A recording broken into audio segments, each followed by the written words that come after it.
5 साल में और मालामाल। कांग्रेस हो या बीजेपी,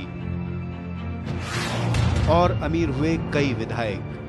6 से लेकर 10 करोड़ रुपए तक बढ़ा खजाना।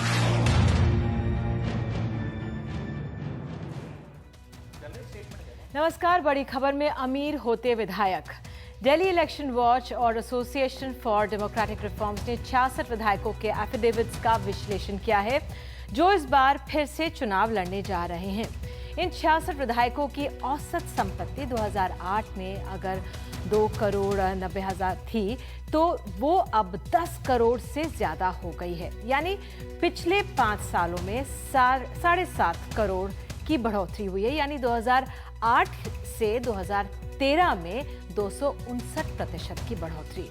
कुछ की संपत्ति तो 17 गुना बढ़ गई है।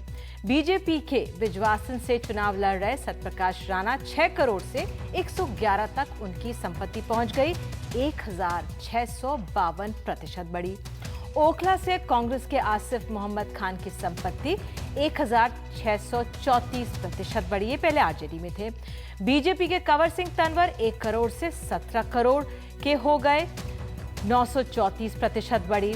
बीजेपी के रमेश बदूड़ी 1 करोड़ से 15 करोड़ के हो गए, 1012% बढ़ी। कांग्रेस की बरखा शुक्ला सिंह 8 करोड़ की उनकी संपत्ति अब 21 करोड़ की हो गई है, 149% बढ़ी।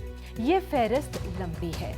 66 विधायक उम्मीदवारों में सबसे अधिक कांग्रेस के 42 और बीजेपी के 21 हैं। तो आइए सुनते बीरेंद्र सिंह ने क्या कहा था। और आजकल तो किसी को और कहीं से नजर ना आए तो सबसे अच्छा धंधा राजनीति है।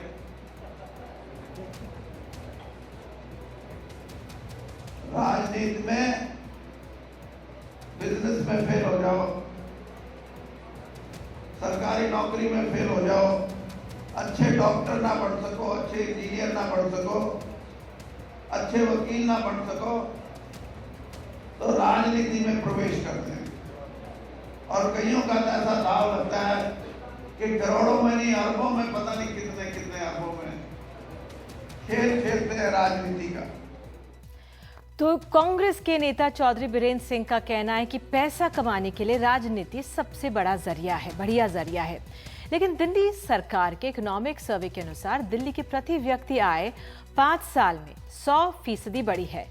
अभी सालाना प्रति व्यक्ति आय करीब 2,01,082 है, जो कि 2008-09 में 1,03,400 रुपए थी। देश के प्रति व्यक्ति की आय 61,564 रुपए है। तो नेता ही नहीं, 5 साल में सबकी आय ही नहीं, संपत्ति के दाम भी बढ़े हैं। लेकिन जब ये कई गुना बढ़ते हैं तो इस इजाफे को समझना जरूरी हो जाता है। तुम्हारे सामने आज सवाल है, क्या राजनीति फायदे का कारोबार बन गया है? 235 करोड़ की दौलत के मालिक मनजिंदर सिंह सिरसा पश्चिम दिल्ली के जेजे कॉलोनी में गलियों की खाक छानने को मजबूर हैं। उनकी उम्मीदवारी भारतीय लोकतंत्र की सीमा और ताकत दोनों का सुराग देती है। इस लोकतंत्र में उन्होंने टिकट तो हासिल कर लिया, लेकिन वोट के लिए जनता के पास ही जाना होगा। ऐसी लोगों की भावना बनती जा रही है कि नेताओं का मकसद है लूट करना, अपने घर चलाने के लिए उनको पैसा चाहिए। हम लोगों की समझ को, सोच को बदलना चाहते हैं कि नहीं, कुछ ऐसा भी है जो लोग ये चाहते हैं कि हम कुछ आपके लिए कर सकें, जो सरकार भी शायद ना कर सकती हो, वह हम करने की क्षमता रखते हैं। वो आप करने की क्षमता रखते हैं? करते हैं, हम करते हैं जी। बिल्कुल भी सुविधा नहीं है इधर, तो पानी की बहुत परेशानी है इधर। लोगों की परेशानी इतनी है, पानी नहीं है, सीवरेज सिस्टम नहीं है, गंदगी है, बहुत बुरा हाल है, इतना बुरा हाल है। और इतने सालों से ये बह रह रहे हैं यहाँ पे, कभी किसी ने पूछा ही नहीं आज तक। बच्चे का भी डर है, सब चीजों का डर है। सिरसा अकाली दल के खाते में आई 4 सीटों में से रजौरी गार्डन से उम्मीदवार हैं। पहली बार विधानसभा चुनाव में किस्मत आजमा रहे हैं। उनके चुनाव प्रचार के लिए बुधवार को सुषमा स्वराज तक आ पहुंची। काली भाजपा गठबंधन के हमारे ये प्रत्याशी हिंदू सिख एकता का प्रतीक हैं। वैसे दिल्ली चुनावों में सिरसा अकेले करोड़पति नहीं हैं। एडीआर इलेक्शन वॉच की ताजा रिपोर्ट के मुताबिक दिल्ली चुनावों में उतरे 796 उम्मीदवारों में से 33% यानी 265 करोड़पति हैं।